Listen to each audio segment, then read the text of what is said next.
Hello, everyone, and welcome back to our next session of Automation Days Asia. My next speaker is nobody else than Dr. Shivagami Gugan, who is going to provide us today with a very interesting session on generative AI and automation. Let me take a very quick moment to introduce Dr. Shivagami, who is a technologist and aviation specialist with extensive experience in transforming mission-critical systems to modern architecture. Having built organizational strategies and led the software engineering and infrastructure functions at the Emirates Group for more than 2 decades, she derives inspiration when technology advancements are applied rightly to deliver business value. Dr. Shivagami is a pragmatic technology transformation leader who seeks to apply data engineering, machine learning, and AI and cloud architectures for long-standing growth and sustainability. She's also a DevOps Institute ambassador and has led the authoring of the SRE practitioner and observability courses, and as a principal speaker at international events. At Amazon Web Services, she's the chief technologist for Middle East and Africa and a digital identity evangelist for the public sector. Dr. Shivagami was awarded the Woman of Excellence by the Government of India for her outstanding contribution towards technology, innovation, and AI towards building the nation. Dr. Shivagami, I think it's your first time at Automation Days Asia, so I would like to give you a very warm welcome, and I sincerely look forward to your presentation. Thank you. Thank you so much. Thank you for the introduction. Good morning, everyone. It's 7:45 here. It's 8 a.m. here in Dubai. I'm sure you're enjoying the conference. So today we'll be talking about generative AI. Generative AI has taken the world by storm, and we will look at generative AI from the lens of how it can improve the already existing automation capabilities. So I'm very, very glad to be here. So you've heard my introduction. So I've had one of the best introductions. Thank you for that. So to start with, what is generative AI and why has it taken the world, so much by storm? The only answer is generative AI has been happening, especially for companies like AWS, for a very long time. It's not a new concept, but very recently, it has touched the lives of people. So if you talk to your dad or if you talk to your kid, people now talk about ChatGPT. People talk about content creation happening so easily. So it's once it starts touching people's lives, that's when it really reaches that inflection point.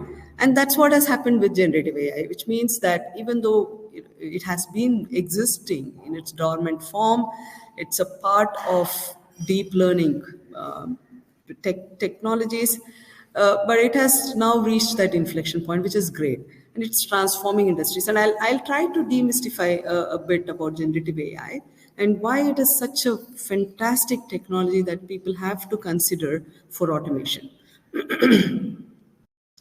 Now, this tipping point of generative AI has been made possible.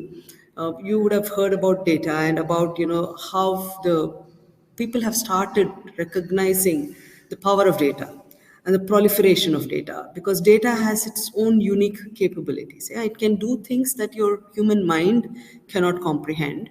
So I give an example here. So if you actually put a lot of data, let's say sales data, a lot of data that you have not yet harvested for insights, or you have just done, for example, used it for some kind of descriptive analytics or some kind of dashboarding, but you've not really used it for machine learning. And if you have 4 or 5 years of sales data, and if you actually put it through a clustering algorithm, which is a machine learning algorithm, you will see a lot of very strange patterns. So now, for example, this is used very widely in the banks. So they use it for fraud detection. They use it for anomaly detection. Walmart, there is a very big use case on this.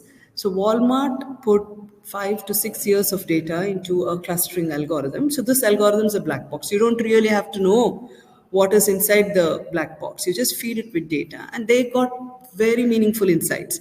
I'm sure most of you know about it. They got very strange combinations of people buying things. So they found out that people who buy diaper end up buying beer. So beer and diaper is a very, very strong coordination. Now, if you think back, you really understand, yeah, it must be, people who are very tired with, okay, with young newborns, and, they actually are buying beer, but that's an afterthought. And then they found that pet food and disinfectant, then home cameras and perfumes or something like. So they found very, very weird combinations of people buying behavior.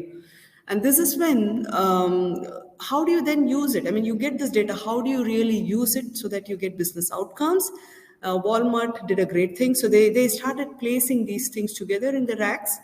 So if you would now go and buy diaper, you see beer close by, and they did these combinations, and their sales went up by 67%. 67%. This is how we need to use data, and we need to use machine learning for deriving business outcomes. Yeah. So that is a practical example, and there are so many examples, of course, of the practical usages of AI and machine learning. And the good thing is, we are in this world of generative AI, we are able to use it even more better. I will tell you why. Yeah, I will tell you, because previously we used to have machine learning algorithms that do one job really perfectly well. So if you want to forecast how much of food needs to be carried in the cabin of business class, you do a prediction or a forecasting algorithm, and then you are able to do that. Yeah, but now with generative AI, it's slightly different, much more better for us.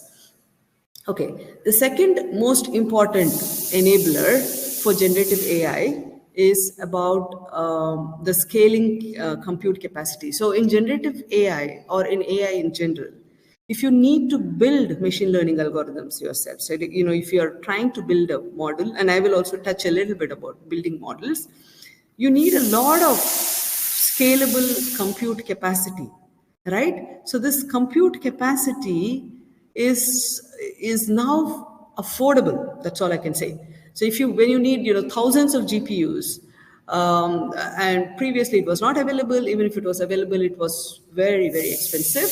Now this is the difference, that we are able to afford scalable compute capacity.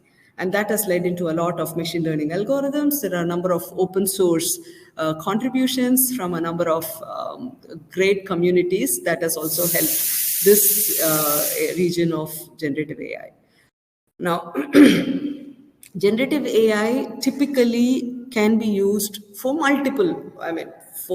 multiple applications.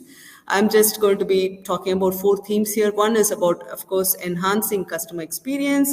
So we know how chatbots have improved. So because the way we talk to a machine has improved, the way the machine comprehends natural language has improved, the quality of chatbots has improved. Yeah? So if you take it to robotics, we know that we do have these virtual assistants, and these virtual assistants are able to comprehend and talk to us in a much better manner. Personalization is another great concept. Let me just talk a couple of minutes about personalization. So what happened is, with the contact center, when we put these chatbots, previously, of course, the chatbots, they can be as intelligent as they could.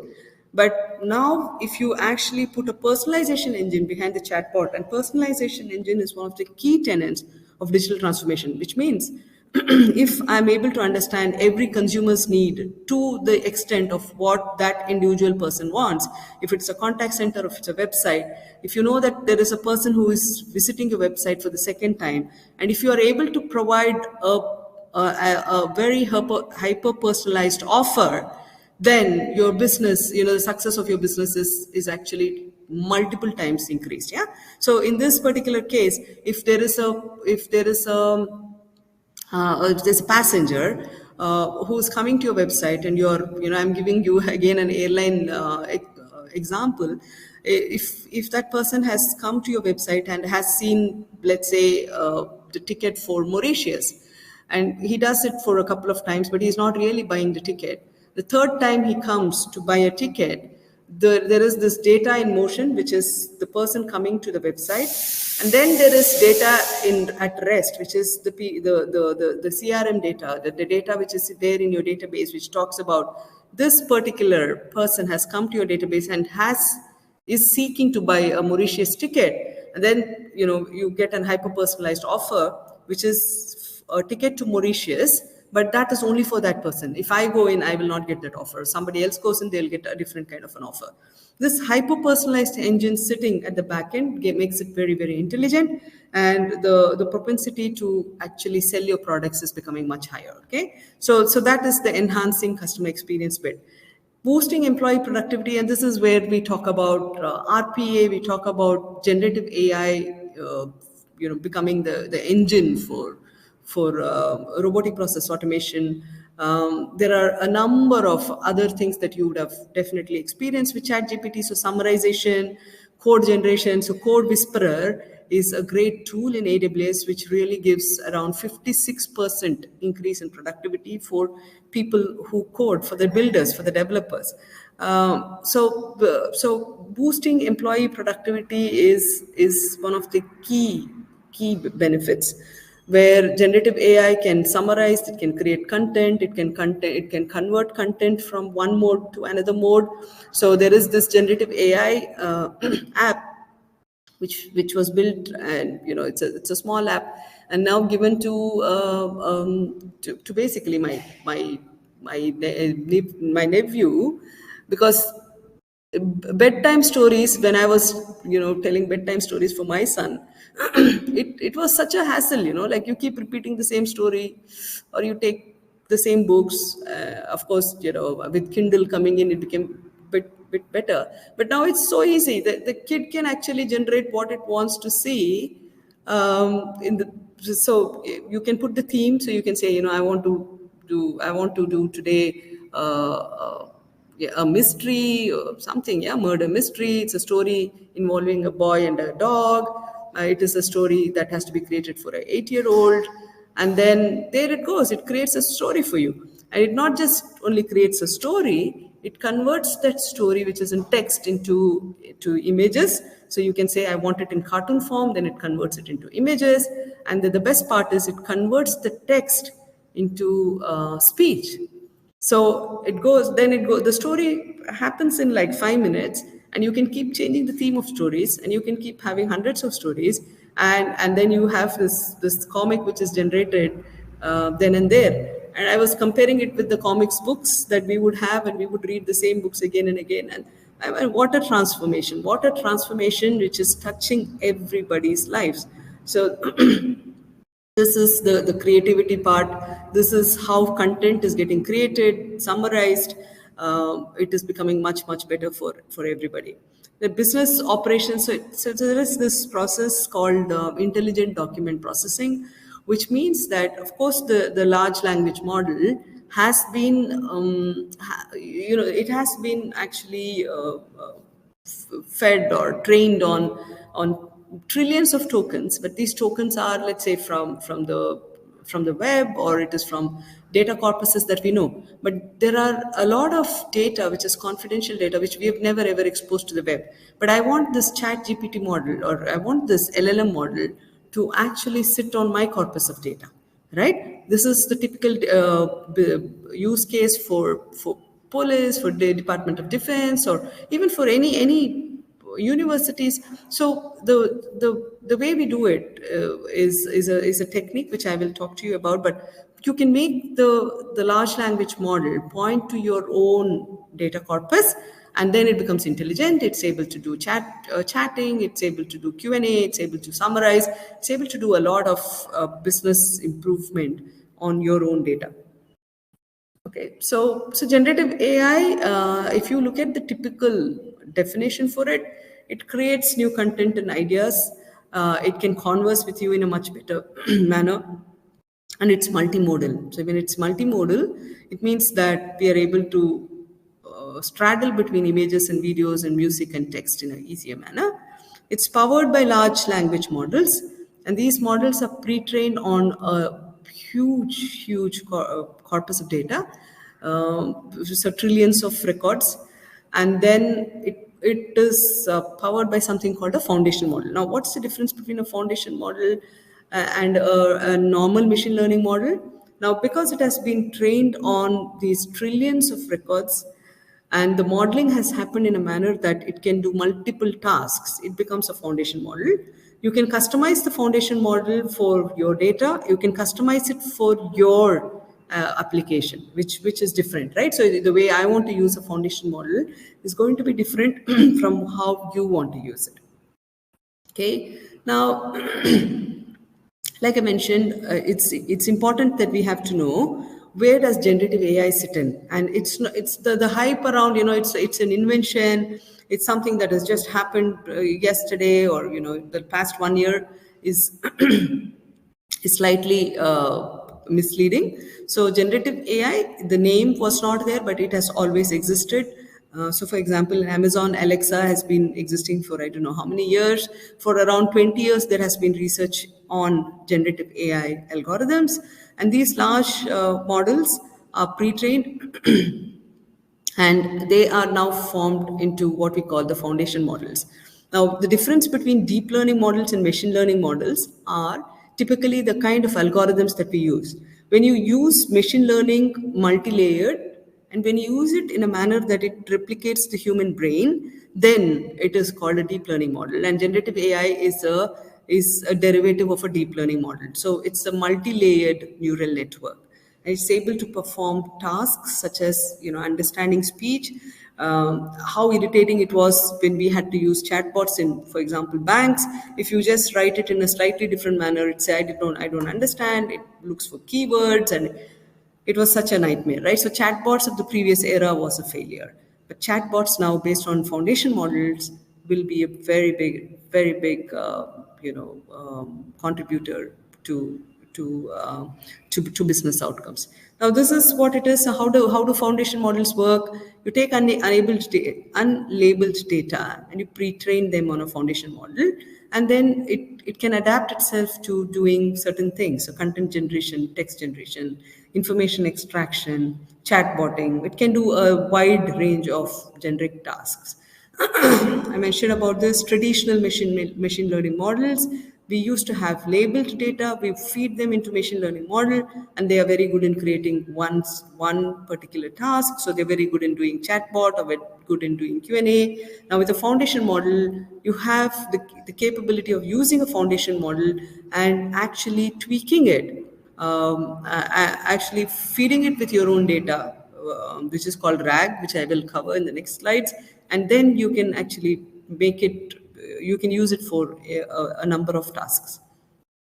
So if you look at companies like AWS, the best thing is, of course, the cost-effective infrastructure, right? Because we will not be able to afford to such kind of a supercomputing infrastructure if we want to do, we have the ambition of doing LLM, but infrastructure and procuring this infrastructure, obviously with the supply chain crunch that we have, almost really nearly impossible. So the most cost-effective infrastructure is possible. And then, of course, we do have a number of chips that are built specifically for LLM, be it on the training side or be it on the inference side. So there are specific silica chips that have been built for that. That's one. The second thing is the flexibility that you can have. So there are multiple models that are available in a platform like AWS, which means, I use Stability AI, I use Cohere, I use Amazon's own models.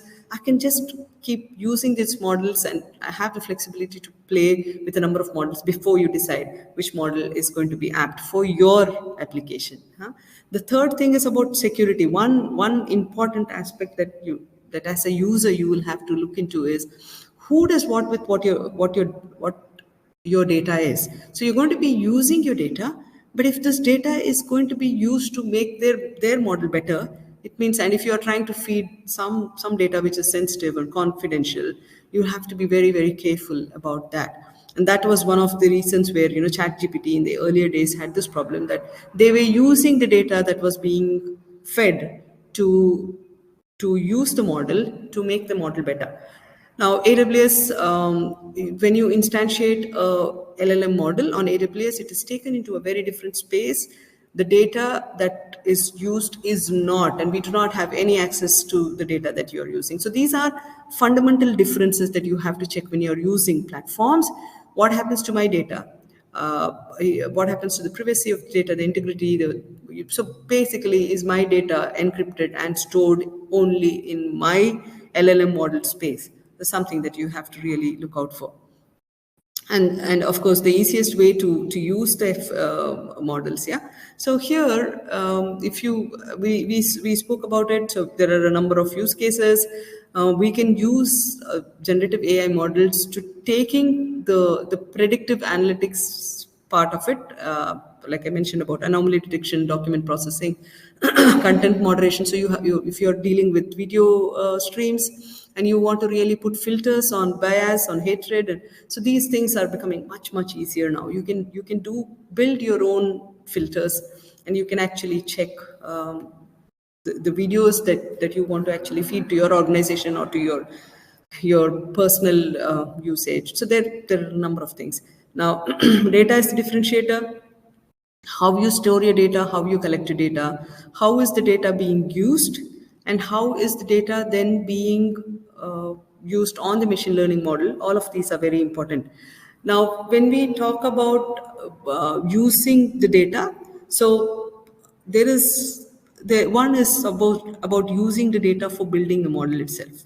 So here we will use unlabeled data, we'll use labeled data, we will use structured data, we will use unstructured data, but we feed it into the building blocks for building your LLM. So you don't start from scratch.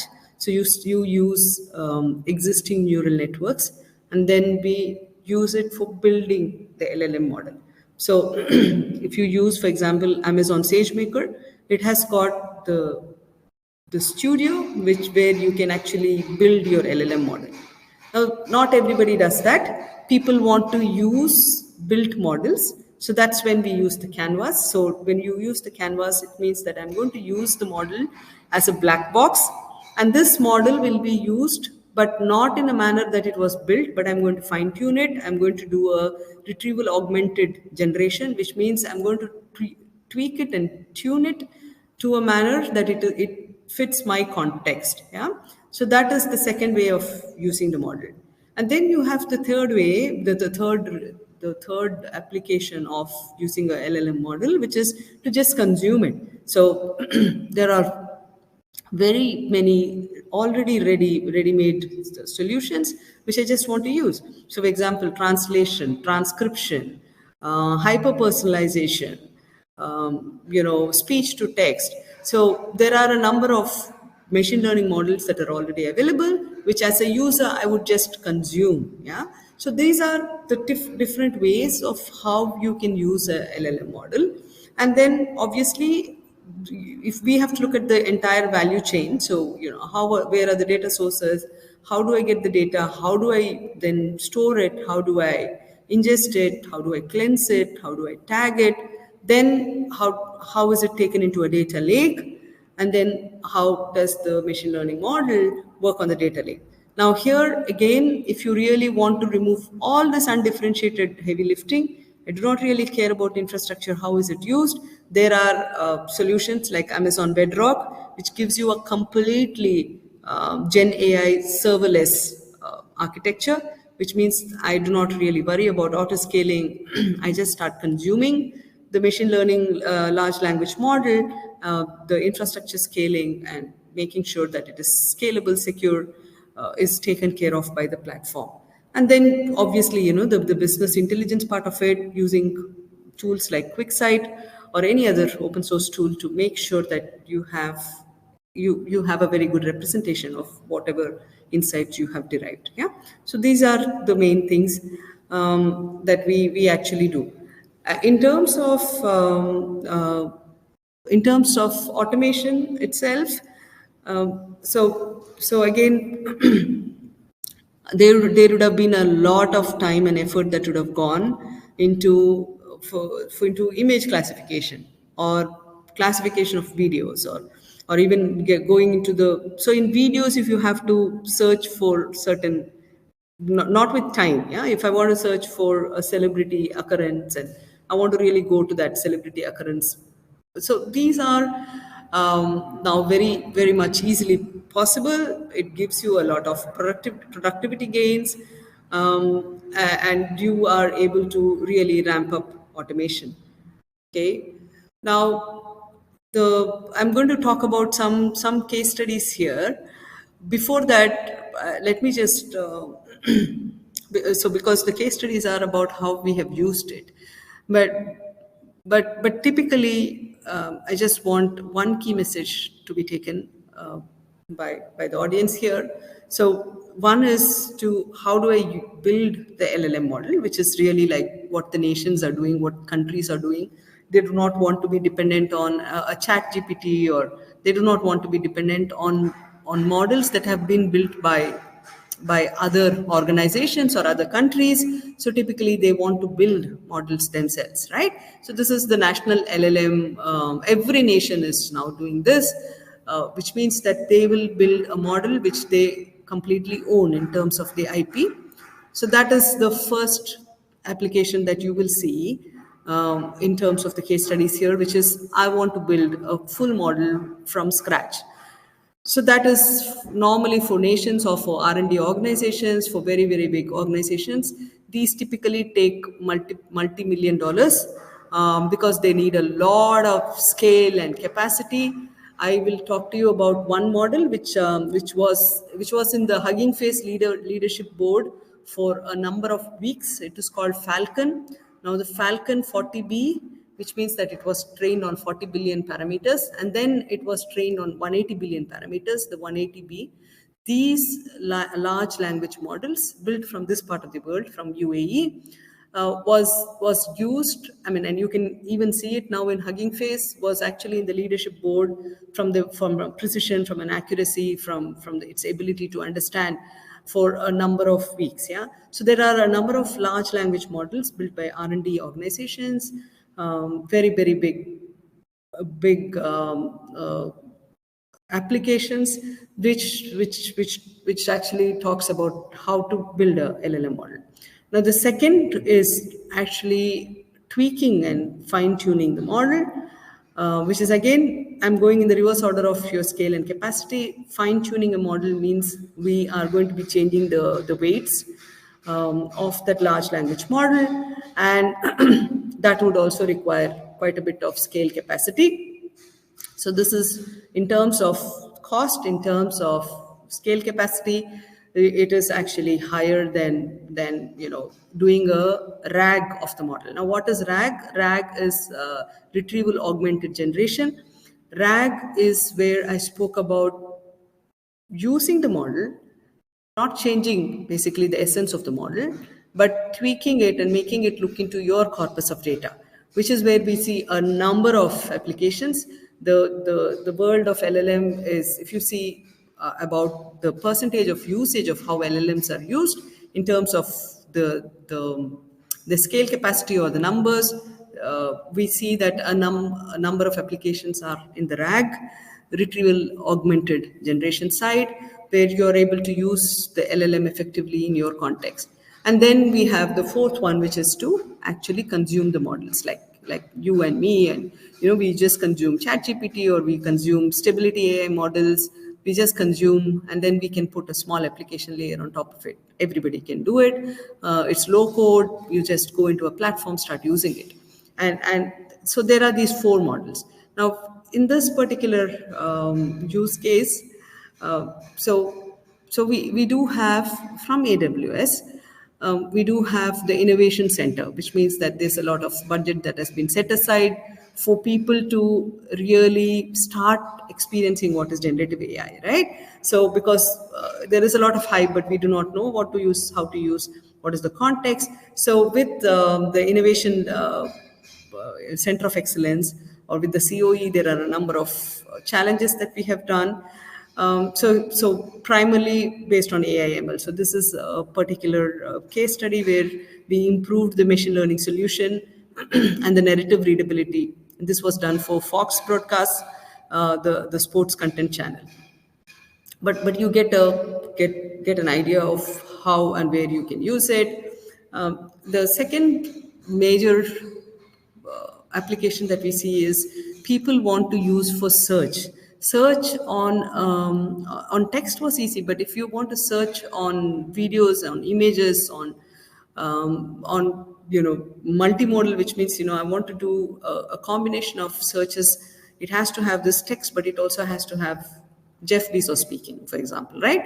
So when you want to do this multiple kind of searches, it becomes really very difficult, and we see a number of applications in pharmaceutical industry. We see the usage of this in radiology, healthcare, medical domains.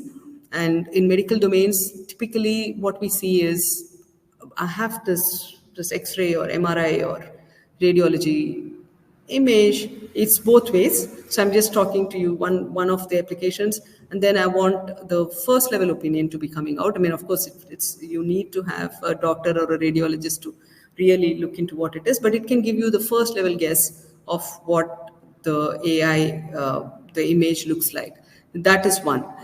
This is typically very, very useful in oncology or cancer detection, because not always you can actually do a biopsy, or there are certain places where you can just do imaging, and then the model has been trained and trained and trained to look at these images, right? So this is another kind of a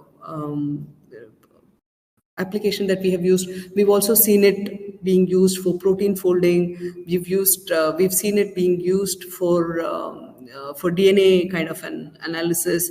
Anywhere that we had to put a lot of effort in terms of image or in terms of getting the accuracy, we have seen the use of it. So in this particular case, in this particular use case, it's much more simple. This is actually to retrieve it, and the retrieval has improved significantly. So the retrieval of information is now based on natural language. Obviously, it has improved the productivity here. That is an example. Now, this is another example where a new model itself was built. Like I mentioned, you can sometimes build models on the top of existing models, and sometimes you can build a model which will actually take the derivatives of couple of existing models, right? So this is where you again need a platform which will provide you very easy access, and it doesn't take multiple months or years for you to do it, especially when it is deep learning networks. And if you're applying it for beyond text, which we call, if you're applying it for beyond text, then it becomes very, very difficult in terms of achieving the goal. So when I mean by what is meant by achieving the goal, so there are memory errors, there are errors in building a model itself. There are failures because these models work on multiple machines that are connected, and the network fabric infrastructure is also very important. So you may have you're using a number of instances. Each instance, let's say, has got number of GPUs. But when you want to make it work in this parallel architecture, you need to have a very specific, very, very special way of how you connect. How do you manage the memory? And this is again a very big challenge when you want to build your own model, which is based on a number of other models. Okay, this is again how it helps you in automation. So again, coming back to the concept of automation, all of these different applications of generative AI finally help you with how you can automate. How can you automate from when? So as an end user, or as a builder, or as a person who's creating this experience, right through from a conceptualization stage to when it is going to be used, and the feedback which comes back from when it is in operations. Every stage of build, test, deploy to operate, and then the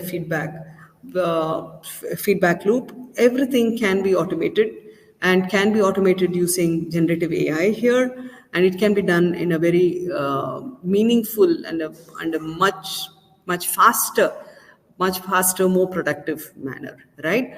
So that is the primary application. So it's been used for multiple different areas. It's been used for search, as we can see here. uh, Amazon SageMaker has a very good user interface.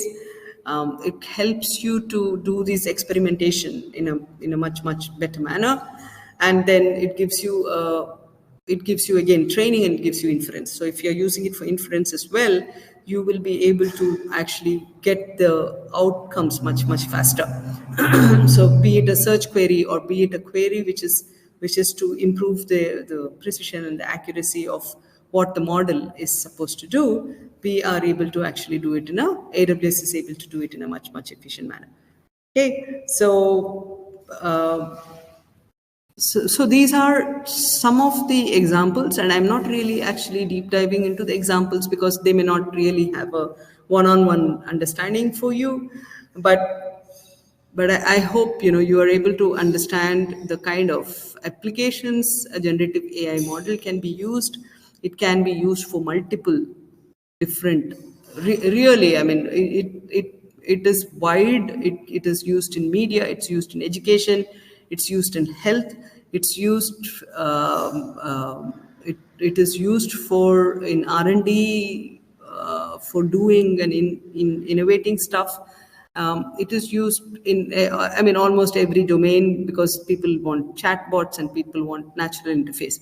Now, when generative AI models are embedded into robotics, it's a very different area. So if you can have these robotic models, be it in a bank or be it in an airport, and these robotics have the mobility. They can talk, they can actually walk wherever it was not possible previously on the ramp, for example, and then they are able to answer these questions.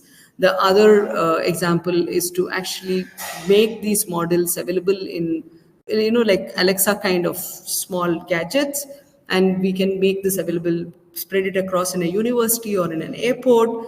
And because it's able to converse in a very natural language, the admin effort of people queuing up in malls, for example, they can just go to this small gadget and they can ask questions, and the gadget has the ability to really talk to you back in speech, right? So the number of applications of how we can use generative AI is humongous. And so here again, Health Scribe is a note generation service for clinical applications, and it's something that is really doing very well in improving the digital door or the clinical productivity for patients. Okay, so there are a number of more case studies here. I'm going to stop here, and I would like to take some questions because I really want to know if it has if you have got the key message. So I'll be happy to take some questions here, and then we can answer those questions. Thank you. Thank you, Dr. Shivagami, for a very insightful presentation. With a lot I always look at studies because it kind of shows you how things are actually done live in practice. So yeah, happy to answer some, or let's discuss some questions that came in during the presentation. Good, I'm gonna get started with a first question from Alicia. I'm gonna project it on the screen. It says, are there any limitations to generative AI in its current state, and what areas of research and development are crucial for overcoming these limitations and unlocking full potential and automation? Okay, it's a great question. Are you able to hear me? Yes, absolutely. Perfect. So it's a great question. The biggest limitation, and you would hear it again and again, is about the scale of the infrastructure capacity. So there is a big shortage of infrastructure capacity. And then there are companies like NVIDIA really doing very well, but there is a shortage of infrastructure. Because this infrastructure is GPUs, we are talking about thousands of GPUs, and in terms of memory, and in terms of storage, we're talking about petabytes. So this is the scale, which is a very big inhibitor at this point of time. So it inhibits our ability to create many more large language models, LLMs, and we know that we can do many more LLMs. So that is the biggest limitation as we see. Now, as we speak, there is a lot of innovation that's happening on LLMs. We've just scratched the tip of the iceberg, which means that we've realized that there is a lot of potential that we can do, but how can we really make it touch the masses beyond texting and chatbotting and content creation? How do we really make it much more meaningful? A lot more research has to be done on that, and that is a current limitation. Now, the third thing that we see is about the dark side of it. Obviously, everything has the dark side. The dark side, deep fakes, especially images, you're able to very easily now modulate my voice or anybody else's voice. So you can use it for, it is causing a lot of issues on the security side, on privacy side, deep fakes, as you know. So this is the other side where the limitation is we should have the ability to catch up with the dark side. We should have the ability to identify and detect the fakes from the real ones, and we should have a lot of research done in that field. Yeah, So, but I think you're touching upon a very difficult topic, and we're generally seeing always the upsides of generative AI and the positive side. But I agree that there is still a lot of risk that would need to be addressed. It kind of ties in nicely with the next question that I saw coming in, and that is basically in the same line, and is asking, can you discuss what are the ethical considerations associated with the use of generative AI in automation, especially about data privacy, bias, and transparency? So how do you deal with that at a large? I can only imagine that at a large firm like AWS, there must be some kind of a policy or guideline in place for that. How do you deal with that? so it's a great question, and it is one of the biggest problems of generative AI, right? It's how do we do responsible AI? One is obviously the ethical part, which means that there is this. Of course, it does a lot of automation, and it improves the productivity. And we do hear these stories. Yeah, I have removed so many people from my organization because now the chatbot is doing a great job. So this is, if we are doing and if this inflection point really happens in a very quick manner, what is the impact it is having on people's lives? What is the impact it's having on people's privacy and integrity and confidentiality of data? The data that has been used to actually build these models, nobody took anybody else's, approvals. So this is a lot of my data and your data, right? So it has been built on publicly available data. So it should not reach an inflection point.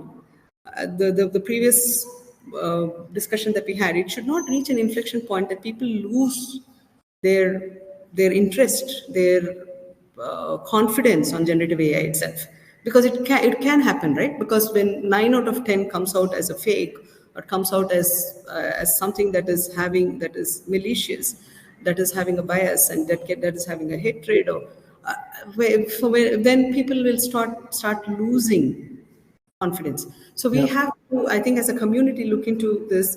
As it's a huge problem that we take it to an extent that we restore confidence of people. We do it in a very responsible manner. We at most completely give topmost priority to people's data privacy, and do not use the data that people are actually using as inference of the LLM back into the model So, how do we make sure that the data that people are using, because they're confident that they want to use your LLM model, it's on their own data set, but how is it not being used? How do you have the guardrails to make sure that this data is not being used? Now, these are typically what is done, and we have responsibility councils, ethical AI councils that are built in, I'm sure, not just AWS, in a number of large organizations. But what is very important is, because these large organizations have got a golden goose now, right? And everybody wants to make money out of it. It's a very big business. But how do they all get together? And that's when government needs to step in. So we've seen the European Union, we've seen I think the US White House as well, bringing in all these top players, and they talk about ethical AI.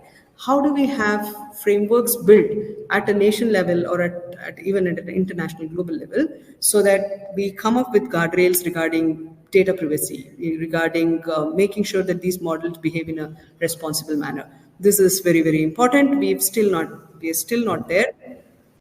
There's a lot of imbalance in how we are looking at AI. Yeah, I And also think on the internet. So in this conference, we have literally people joining from all over the world, but obviously different countries in Southeast Asia. So different policies, different laws and regulations exist in different domains. And I think especially getting some consistency in that regulation is going to be a big focal point to address. Absolutely, and we are not there yet. We just, I think Just maybe got started. Yeah, correct. We were during the opening. I know it was very, very early, so I'm quite sure you haven't seen that in Dubai at least. So what we discussed at the beginning is that when we hosted this conference a year ago, ChatGPT wasn't even on the program, because it was so much has changed in less than a year. Yeah, I think there is a, I don't know, I don't put it as a slide, but the uptake of ChatGPT for a million users was in 5 days, and that was compared with internet, and that was compared with so many different things, Airbnb, Facebook. This is like not even a hockey stick. It's just like a rocket trajectory. Absolutely. So it's a very, very different. Yeah. Good. I have time for one more question. So let me do one more. I know there's a few more, but I'm just going to select the one that came in the first. So the question is, what are the differences among the available AI models, and how do we choose the right model for that's suitable for my organization? I think this is the $1 million question, right? It's a very important question, and it's not so difficult. It's very easy to address this question. So if you go to AI model hubs, so Hugging Face is an AI model hub. It's an open source AI model hub. Or if you come to Amazon SageMaker, right, you will see a number of models. So what you have to do is you have to look into the characteristics of a model. So look into the description of the model. What does the model do best? How many tokens? So there are two aspects that you have to look in. One is the number of tokens that it was used for training the model itself, and typically more number of tokens better is the model. And the second one is the footprint of the model. So how many, what we call very roughly weights, or how many parameters. So the tokens and parameters. So if it is a 180 billion parameter model, it means that it has a lot more layers and a lot more weights. So it should be able to actually perform its job much, much better. So those are the two things that you have to use. You have to see. And then you'll have to look at what is it good at, because even though it is a foundation model, some of these models are built for text, which means free text or voice, and some of it have been built for images, some of it have been built for videos. So you will have to really look into what are the applicable use cases for each of the model, and before you select a model. So that's why there are two things. In spite of you reading all of the description and actually selecting the right model, you may have to experiment. So you need to have a platform where you will be able to actually do experiments on different models before you actually see which is the right model.